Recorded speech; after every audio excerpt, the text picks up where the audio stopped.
Le soleil brûle votre nuque. Vos jambes sont des piliers de feu. Chaque pas un cri silencieux. La route s'étire devant vous à l'infini, une blessure ouverte dans le paysage. Vous n'êtes plus un homme, ni une femme, ni même un être humain. Seulement un corps en lambeaux qui avance, encore et encore, tel un automate au rouage usé par le temps. Vous marchez vers la folie. Vos souvenirs s'effacent peu à peu, ne laissant qu'une ombre de ce que vous étiez. Chaque battement de votre cœur devient un ordre, continu. Et le seul choix qui vous reste est celui de la douleur ou de la mort. Bienvenue dans la Grande Marche, bienvenue dans Marche ou Crève de Richard Bachman. Aujourd'hui, nous allons nous plonger dans un monde où une simple marche devient une épreuve de vie ou de mort. Bienvenue dans l'univers de Marche ou Crève, un roman culte écrit par Stephen King sous le pseudonyme de Richard Bachman. Une œuvre fascinante et visionnaire, véritable critique sociale qui a inspiré toute une génération d'auteurs et de créateurs. Dans cette vidéo, nous explorerons ensemble l'intrigue du roman, les thèmes philosophiques qu'il développe, son lien avec des problématiques comme la guerre et la compétition morbide, ses parallèles avec des œuvres modernes, et enfin son rôle de précurseur d'un genre aujourd'hui en vogue. Stephen King, maître incontesté de l'horreur, n'a pas seulement terrifié ses lecteurs avec son propre nom. Pendant plusieurs années, il a publié des romances sous le pseudonyme de Richard Bachman, un mystérieux auteur fictif. Mais pourquoi ce double jeu ? Qui était vraiment Richard Bachman ? Dans les années 70-80, Stephen King écrivait plus vite que son éditeur ne pouvait publier. À cette époque, il était mal vu pour un auteur de sortir plusieurs livres par an sous le même nom. King a donc créé Richard Bachman pour contourner cette règle, mais aussi pour relever un défi personnel. Pouvait-il rencontrer le succès sous un autre nom et dans un style différent ? Stephen King a commencé à écrire Marche ou Crève alors qu'il était encore étudiant à l'université du Maine, dans les années 1960. Inspiré par l'époque tumultueuse dans laquelle il vivait, marquée par la guerre du Vietnam, les luttes sociales et une peur constante de l'autorité, King a imaginé un futur oppressant où la jeunesse est sacrifiée dans une compétition cruelle. Le roman, bien qu'écrit à un âge précoce, incarne déjà la signature de King. Une profonde fascination pour les récits d'endurance physique et psychologique. Il a plus tard confié que Marche ou Crève mêlait ses propres peurs personnelles à ses observations d'une société en plein chaos. À cette époque, les États-Unis étaient en pleine rébellion contre l'autorité, notamment en raison de la guerre du Vietnam. Des milliers de jeunes hommes étaient envoyés au front, souvent contre leur volonté, pour une cause qu'ils comprenaient que très peu, ou qu'ils rejetaient totalement. Marche ou Crève devient ainsi une métaphore poignante de cette réalité. Les marcheurs du roman, tout comme les conscrits de l'époque, n'ont aucun contrôle sur leur destin. Bien qu'écrit dans les années 60, Marche ou Crève n'a été publié qu'en 1979 sous le pseudonyme de Richard Bachman. King estimait que ce récit était trop sombre et expérimental pour être publié sous son propre nom. Cette publication tardive, après plusieurs succès sous le nom de King, a donné une seconde vie à l'œuvre. Aujourd'hui, elle est considérée comme l'un des romans les plus puissants écrits sous le pseudonyme de Bachman. Marche ou Crève est également une œuvre de jeunesse exceptionnelle, témoignant d'un talent précoce de King.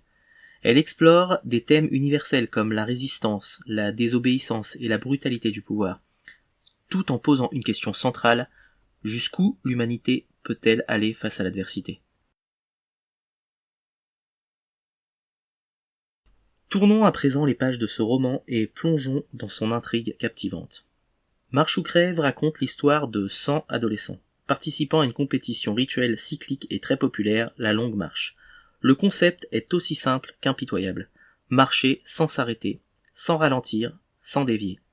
Chaque infraction entraîne un avertissement, et après 3 avertissements, c'est l'élimination. Une élimination définitive. Ce périple sans fin ne laisse qu'un seul choix, la mort ou la folie. Nous suivons Ray Garaty, un jeune homme plein d'espoir, décidé à affronter cette épreuve mythique pour remporter le fabuleux prix réservé aux vainqueurs. Mais rapidement ce rêve se transforme en cauchemar alors que la réalité brutale de la marche s'impose. Ce qui rend ce roman unique, ce n'est pas seulement la cruauté de l'épreuve, mais la manière dont Stephen King explore les limites psychiques et psychologiques des marcheurs. À travers les yeux de Ray, nous plongeons dans les pensées des participants, leurs peurs, leurs motivations, leurs failles. Chaque pas est une immersion dans la souffrance humaine.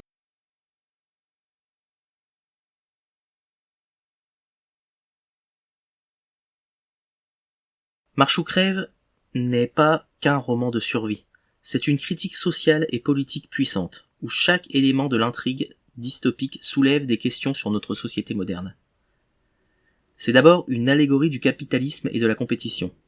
L'idée centrale de la longue marche repose sur une logique impitoyable. Il n'y aura qu'un seul gagnant. Cette structure rappelle les rouages du capitalisme où seuls les plus performants, les plus endurants et les plus impitoyables atteignent le sommet. Les marcheurs sont poussés au-delà de leurs limites, sous le regard d'une foule avide de spectacles. Une allégorie de la pression économique et sociale qui force les individus à performer coûte que coûte, souvent au prix de leur santé mentale ou physique. Ceux qui échouent ne sont pas seulement éliminés, ils sont abattus. Cette image forte symbolise l'exclusion brutale des perdants dans un système qui valorise uniquement le succès. Il s'agit aussi d'une critique de la société et du spectacle. La longue marche n'est pas qu'une compétition, c'est un divertissement national. Les spectateurs applaudissent, observent et se réjouissent des souffrances des participants, transformant leur agonie en un spectacle. King anticipe ici notre fascination pour les contenus violents ou sensationnels, qu'ils prennent la forme de reality shows extrêmes ou de vidéos tragiques diffusées en ligne. Ce voyeurisme de masse illustre notre perte progressive d'empathie face à la souffrance humaine, surtout lorsqu'elle est vécue à travers un écran. Il s'agit encore d'une critique de l'autoritarisme et de la militarisation. Dans ce monde dystopique, la longue marche est imposée par un régime totalitaire. Le major, figure de l'autorité, impose des règles immuables et punit toute désobéissance d'une exécution sommaire. Ce cadre reflète la rigidité des régimes autoritaires, où le contrôle absolu s'exerce sur les individus. La marche devient une métaphore des attentes oppressives d'une société où chaque faux pas ne peut mener qu'à la destruction. Il s'agit aussi d'une réflexion sur l'absurdité de la vie moderne. La marche est une métaphore existentielle. Les participants avancent, non pas parce qu'ils ont un but clair, mais parce qu'ils n'ont pas d'autre choix. Cela évoque une vision aliénante de la condition humaine, une quête perpétuelle de survie dans un monde qui exige toujours plus, sans jamais offrir de réelle satisfaction. L'absurdité de cette marche rappelle les pressions modernes liées à la performance, au travail et à la recherche constante de résultats, ainsi que la course perpétuelle vers de nouveaux désirs à jamais insatisfaits. Il s'agit, pour finir, d'une étude des dynamiques sociales et des comportements humains. Dans cette marche, les relations humaines sont mises à rude épreuve. Certains marcheurs tentent de former des alliances temporaires, mais la compétition les pousse inévitablement à se trahir. King illustre ici la tension entre coopération et individualisme de nos sociétés. Face à la mort, les masques tombent, révélant la fragilité des liens humains et des dilemmes moraux imposés par les circonstances extrêmes. Il s'agit donc d'un miroir visionnaire sur notre époque. Marche ou crève reste incroyablement pertinent aujourd'hui, notamment par sa critique de nombreux éléments.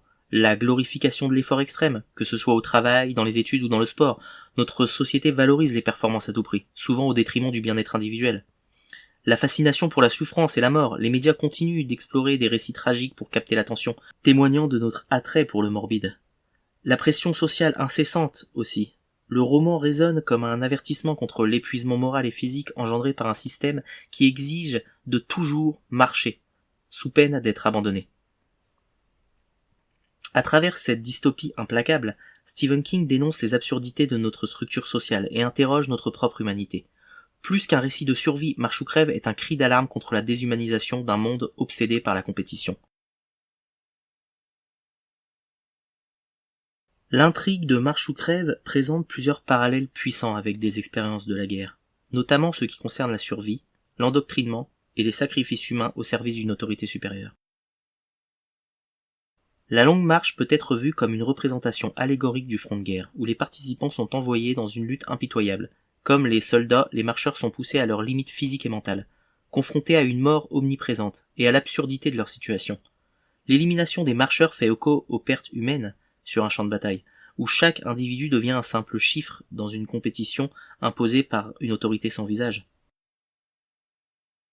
Tout comme les soldats qui suivent des ordres dans une guerre, les marcheurs participent volontairement à une épreuve orchestrée par un régime autoritaire. Cela soulève des questions sur l'endoctrinement et l'acceptation des sacrifices personnels au nom d'une cause imposée. Les marcheurs, comme les soldats, deviennent des instruments d'un système qui les dépasse et qu'ils n'ont pas choisi. Les participants choisissent volontairement de s'inscrire à la marche. Tout comme de nombreux soldats se portent volontaires pour partir à la guerre, cependant ce volontariat est souvent motivé par des pressions externes et internes, telles que la pauvreté, le désir de gloire ou l'envie d'échapper à une situation personnelle insatisfaisante. De même, dans la guerre, beaucoup de volontaires sont poussés par la propagande. les promesses de reconnaissance ou le besoin de donner un sens à sa vie. Cela rejoint l'idée que le choix est souvent un mirage, influencé par des facteurs systémiques et culturels. Les marcheurs comme les volontaires militaires recherchent souvent la reconnaissance ou la récompense promise à ceux qui survivront ou triompheront. Dans le roman, le gagnant de la marche a un prix symbolique et mystérieux, tout comme les soldats espèrent une médaille, une promotion ou l'admiration de leur père. Cette quête de gloire est un mécanisme psychologique qui masque la brutalité et le coût réel de l'épreuve, qu'il s'agisse d'une guerre ou de la marche. Les participants de la longue marche sont des adolescents, tout comme de nombreux soldats volontaires qui partent au combat. Leur jeunesse les rend particulièrement vulnérables à l'endoctrinement, aux idéaux de bravoure et à la promesse d'une vie meilleure après la victoire. Cette jeunesse amplifie également la tragédie de leur situation. Ils sont envoyés dans une épreuve destructrice avant même d'avoir eu le temps de pleinement comprendre les conséquences de leur engagement. Les marcheurs comme les soldats volontaires acceptent implicitement de risquer leur vie au nom d'un système ou d'une idéologie. Dans la marche, il s'agit de divertir une société autoritaire et de maintenir l'ordre social, tandis qu'à la guerre, il peut s'agir de défendre une nation, une cause ou une idéologie. Dans les deux cas, les participants sont instrumentalisés par des forces supérieures qu'ils ne peuvent contrôler, et leur sacrifice est glorifié de manière à occulter son absurdité ou son inutilité. Représentant leurs États ou leurs villes, le patriotisme guerrier est également symbolisé par la fierté de chaque participant à représenter sa contrée.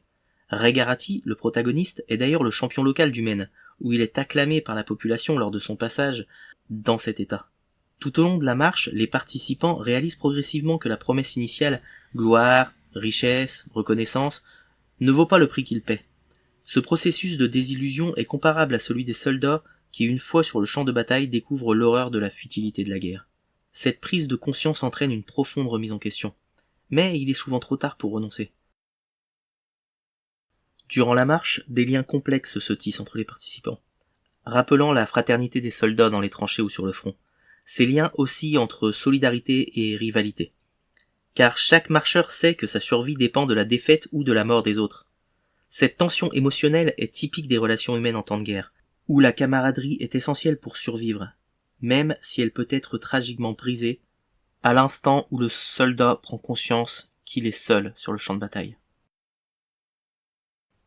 L'expérience de la longue marche reflète le traumatisme de la guerre, l'épuisement, la désorientation et l'impact psychologique de voir mourir ses compagnons un par un.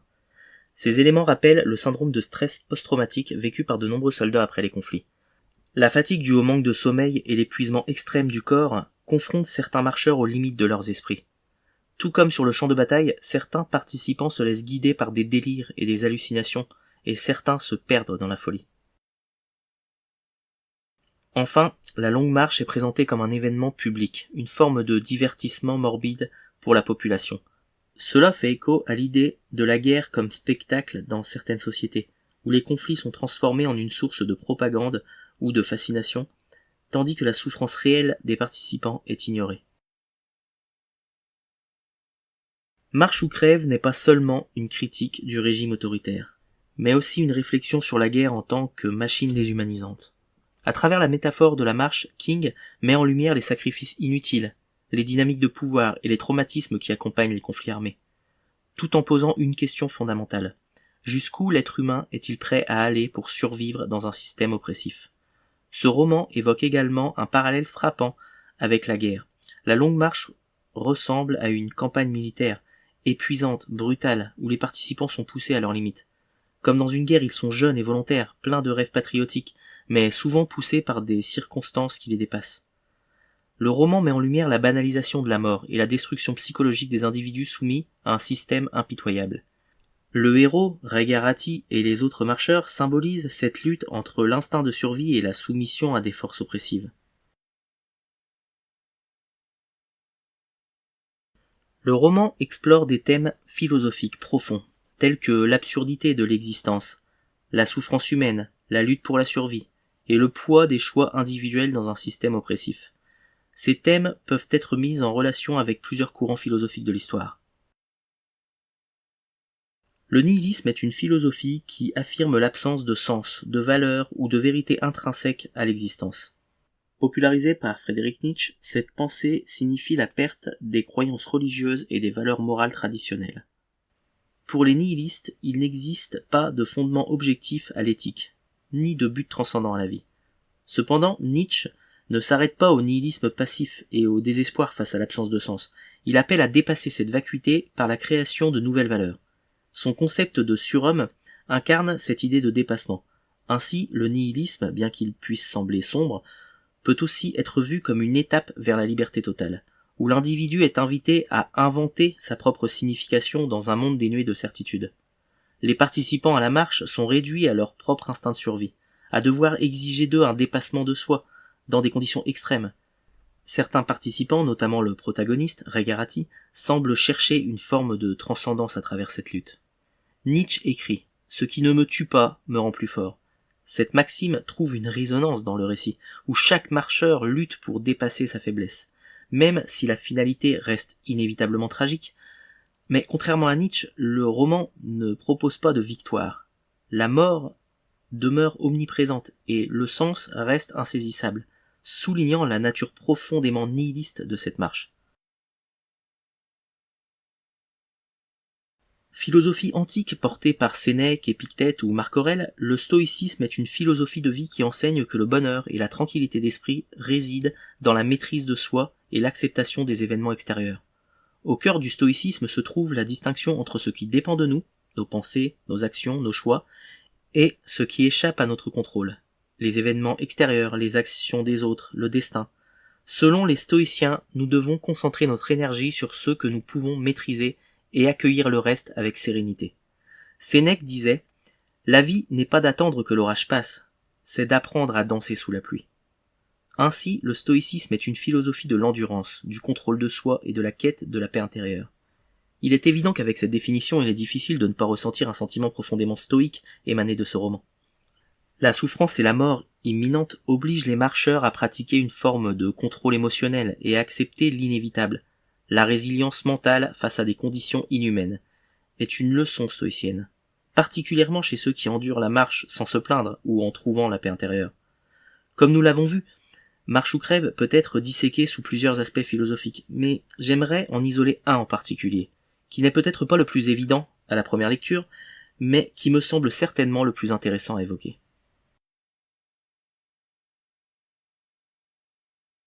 L'absurde en philosophie désigne le sentiment de décalage entre la quête de sens de l'être humain et l'indifférence du monde.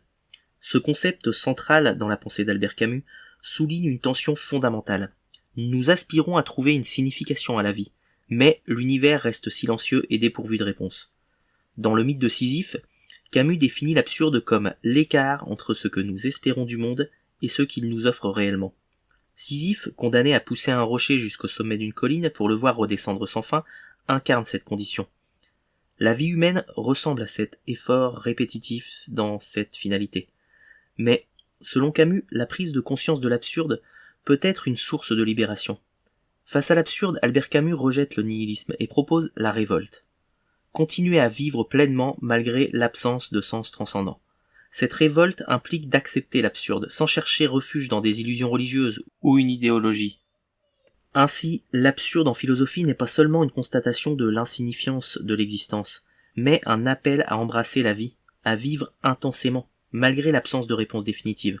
C'est une philosophie de lucidité, de courage et de liberté. L'absurde, comme courant philosophique, s'étend dans un thème plus global qui est l'existentialisme.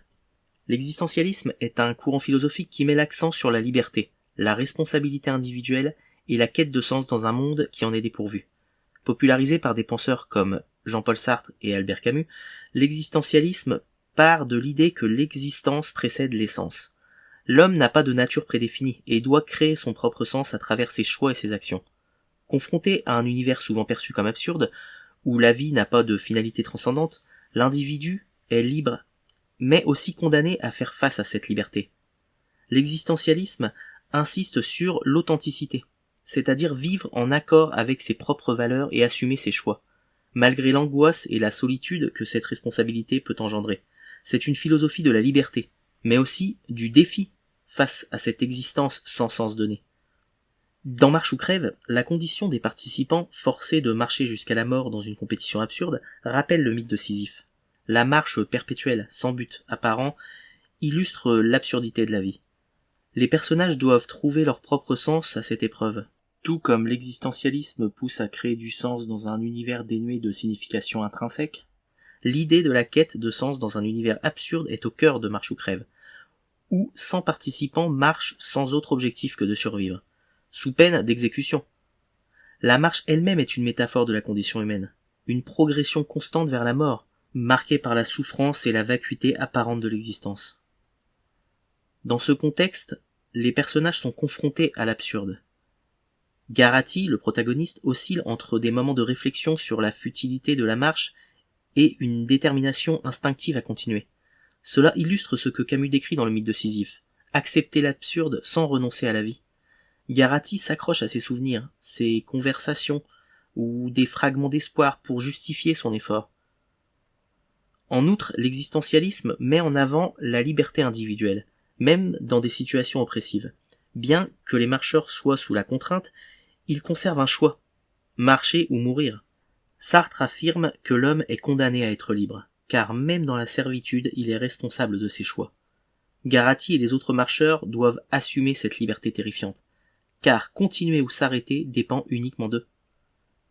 Camus, dans le mythe de Sisyphe, dit « Il n'y a qu'un problème philosophique vraiment sérieux, c'est le suicide. » La marche sans fin reflète cette décision ultime sur la valeur de l'existence. Il n'y a qu'une seule issue pour sortir de cette absurdité dans laquelle Ray Garati et les 99 autres jeunes gens se sont lancés. C'est le suicide. Pour clôturer cette réflexion, je citerai Camus qui disait « Il faut imaginer Sisyphe heureux ». J'ajouterai à mon tour « Il faut imaginer Ray Garati heureux ». Marche ou crève de Stephen King n'est pas seulement un roman captivant, mais aussi une œuvre visionnaire qui a influencé de manière significative des œuvres modernes de la culture populaire. Bien que les créateurs de Hunger Games, Battle Royale ou Squid Game n'aient pas toujours cité King directement, les parallèles sont évidents. Ces œuvres partagent des thèmes et des motifs similaires à ceux de Marche ou crève. Et il est indéniable que ce roman a marqué une étape importante dans l'évolution du genre. Dans Marche ou crève, l'élément central est une compétition impitoyable où les participants sont poussés à leurs limites physiques et psychologiques dans le but de survivre. Cette idée de la survie dans une compétition où la mort est omniprésente et où seuls les plus forts ou les plus déterminés peuvent s'en sortir est au cœur de nombreux récits modernes. On peut voir des parallèles évidents avec des œuvres comme Battle Royale, Hunger Games ou Squid Game, où les participants sont soumis à des épreuves mortelles devant un public assoiffé de sensations fortes. Une autre similitude réside dans la critique de la société dans laquelle ces compétitions prennent place. Dans Marche ou crève, la société qui permet une telle épreuve, un jeu mortel diffusé à la télévision et suivi par des foules avides de violence, est clairement une critique de notre propre monde, où les médias exploitent la souffrance humaine de même que des œuvres comme Squid Game et Hunger Games, les participants sont observés et commentés par des spectateurs qui prennent un plaisir malsain à voir la douleur et la souffrance des autres. Ces œuvres dénoncent la fascination morbide de la société pour la violence et l'exploitation des plus vulnérables. L'un des aspects les plus puissants de Marche ou crève est la manière dont les participants sont contraints à faire face à des dilemmes moraux qui touchent à la fois à leur survie et à leur valeur humaine. Tout comme les protagonistes de Battle Royale ou Hunger Games, les marcheurs doivent naviguer entre leur instinct de survie et leur éthique personnelle, souvent à leurs dépens. La question de ce que l'on est prêt à sacrifier pour survivre, ou la tension entre solidarité et trahison, est un thème récurrent qui se retrouve dans des œuvres inspirées de Marche ou crève. Avant Marche ou crève, des œuvres comme La loterie ou Le jeu le plus dangereux exploraient déjà des thèmes similaires, de jeux mortels et de sociétés qui utilisaient la violence comme forme de contrôle social. Dans La loterie, une nouvelle écrite en 1948 par Shirley Jackson, la communauté organise un tirage au sort pour sacrifier un individu, ce qui critique l'irrationalité des traditions et de la violence institutionnalisée. De même, dans Le jeu le plus dangereux de Richard Connell, écrite en 1924, un homme est chassé par d'autres, une expérience de chasse à l'homme, où le thème de la violence comme divertissement prend une place centrale. Ces œuvres ont posé les bases d'une réflexion sur les jeux mortels. Mais c'est avec Marche ou crève que King a redéfini le genre, en y introduisant une dimension psychologique et dystopique. Stephen King a selon moi réinterprété l'idée du jeu mortel d'une manière unique, en plaçant son intrigue dans un contexte dystopique où la compétition est devenue un spectacle populaire suivi par une foule assoiffée de sang. Cette dimension médiatique de la compétition où la souffrance des participants est observée comme un divertissement n'était pas aussi explicitement développée dans les œuvres précédentes. King a introduit l'idée de la popularité de tels jeux dans un monde moderne, un concept qui résonne particulièrement aujourd'hui, avec des phénomènes comme Squid Game par exemple. Ainsi, bien que l'idée d'une compétition mortelle ne soit pas nouvelle, Marche ou crève de Stephen King a redéfini et modernisé ce concept en l'intégrant dans un contexte dystopique, où la souffrance humaine devient une source de divertissement pour la société. Son influence est indéniable, non seulement sur des œuvres comme Battle Royale, Hunger Games et Squid Game, mais aussi sur la culture populaire actuelle, où la compétition, la violence et la psychologie des participants sont devenus des thèmes récurrents. Marche ou crève est une pierre angulaire de ce genre et continue à inspirer de nouvelles générations de créateurs. Marche ou crève n'est pas simplement un roman de science-fiction dystopique. C'est une réflexion profonde sur l'humanité, la survie et la lutte de l'homme contre son propre corps et l'inhumain. Ce livre nous captive bien au-delà du simple suspense de la compétition.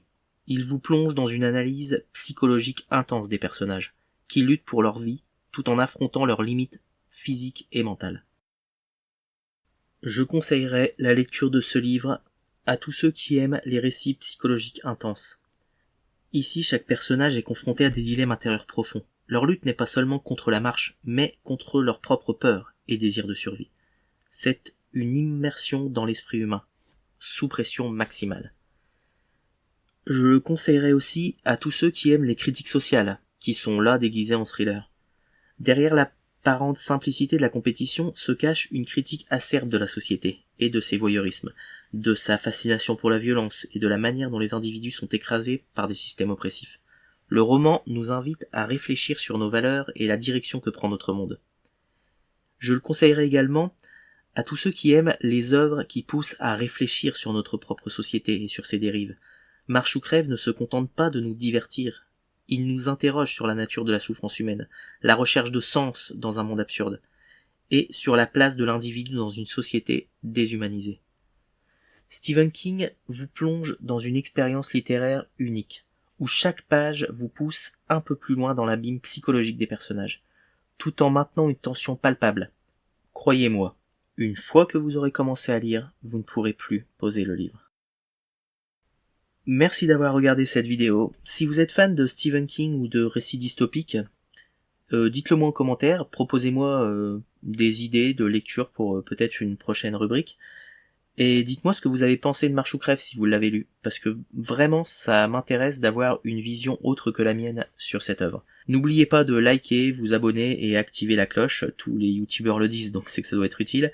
Et si les œuvres littéraires et cinématographiques vous intéressent, n'hésitez pas à me suivre. Je continuerai à dénicher des petites pépites oubliées ou trop méconnues et à vous les faire découvrir.